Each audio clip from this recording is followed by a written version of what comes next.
Finally KCET students physics ಮತ್ತು chemistry ಎಕ್ಸಾಮ್ನ complete ಮಾಡಿದ್ದೀರಾ. So chemistry exam ಯಾವ ರೀತಿ ಇತ್ತು ಕಮೆಂಟ್ ಬಾಕ್ಸಲ್ಲಿ ತಿಳಿಸಿ.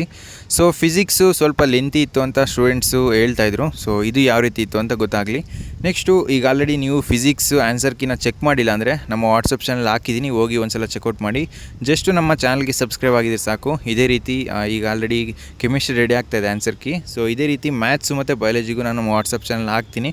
ಸೊ ಜಸ್ಟು ಸಬ್ಸ್ಕ್ರೈಬ್ ಆಗಿ ಮತ್ತು ಈ ವಿಡಿಯೋಗೊಂದು ಲೈಕ್ನ ಮಾಡಿ. So chemistry answer key ready ಆಗ್ತಾಯಿದೆ. ನಮ್ಮ ವಾಟ್ಸಪ್ ಚಾನಲ್ಗೆ ಜಾಯ್ನ್ ಆಗ್ತಿರಲ್ಲ, ಅಲ್ಲಿ ನಾನು ಸೆಂಡ್ ಮಾಡಿಕೊಡ್ತೀನಿ. ಸೊ ಇನ್ನೊಂದು 10 ಮಿನಿಟ್ಸ್ ವೆಯ್ಟ್ ಮಾಡಿ, ಅಲ್ಲಿ ನಾನು ಅಪ್ಡೇಟ್ ಮಾಡ್ತೀನಿ. ಸೊ ಈಸಿ ಇತ್ತು ಅಂತ ಅಂದ್ಕೊತೀನಿ ಕೆಮಿಸ್ಟ್ರಿ ಎಕ್ಸಾಮು. ಫಿಸಿಕ್ಸು ಪರವಾಗಿಲ್ಲ, ಈಸಿ ಇತ್ತು, ಬಟ್ ಕ್ವಶನ್ಸು ಸ್ವಲ್ಪ ಲೆಂತಿ ಇತ್ತು.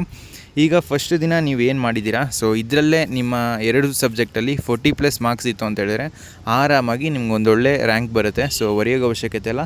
ಅಕಸ್ಮಾತು ಇದರಲ್ಲಿ ನಿಮಗೆ ಚೆನ್ನಾಗಿ ಬಂದಿಲ್ಲ ಅಂತ ಹೇಳಿದ್ರೆ ನೀವು ನಾಳೆ ಏನು ಮ್ಯಾಥ್ಸ್ ಇದೆಯಲ್ಲ, ಇದರಲ್ಲಿ ನೀವು ಸಖತ್ತಾಗಿ ಮಾಡಬೇಕು. ಮಿನಿಮಮ್ 40+ ಸ್ಕೋರ್ ಮಾಡಿದ್ರೆ ಅಲ್ಲಿಗೆ ಕಾಂಪನ್ಸೇಟ್ ಆಗುತ್ತೆ.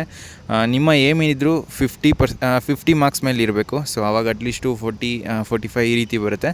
ಏನು ಬರೆಯೋಕ್ಕೆ ಅವಶ್ಯಕತೆ ಇಲ್ಲ. ಸೊ ಅಕಸ್ಮಾತು ಚೆನ್ನಾಗಿ ಬಂದಿಲ್ಲ ಅಂದ್ರೂ ನೀವು ಬೋರ್ಡಲ್ಲಿ 90% ಮೇಲೆ ಇರಬೇಕು ನಿಮ್ಮ PCM ಪರ್ಸೆಂಟೇಜು. ಸೊ ಆವಾಗ 2 ಬ್ಯಾಲೆನ್ಸ್ ಆಗುತ್ತೆ. ಸೊ ಏನಾದರೂ ಡೌಟ್ಸ್ ಇದ್ದರೆ ಕಮೆಂಟ್ ಬಾಕ್ಸಲ್ಲಿ ತಿಳಿಸಿ. ನೆಕ್ಸ್ಟು ಇದೇ ರೀತಿ ಮ್ಯಾಥ್ಸ್ ಆನ್ಸರ್ ಕೀಗೋಸ್ಕರ ನಮ್ಮ ಚಾನಲ್ಗೆ ಸಬ್ಸ್ಕ್ರೈಬ್ ಆಗಿ. ಸೊ ಫ್ರೆಂಡ್ಸ್, ಈ ವಿಡಿಯೋ ನಿಮ್ಗೆ ಇಷ್ಟವಾಗಿತ್ತು ಅಂದರೆ ಲೈಕ್ ಮಾಡಿ, ಕಮೆಂಟ್ ಮಾಡಿ ಮತ್ತು ನಿಮ್ಮ ಫ್ರೆಂಡ್ಸ್ಗೆಲ್ಲ ಈ ವಿಡಿಯೋನ ಶೇರ್ ಮಾಡಿ.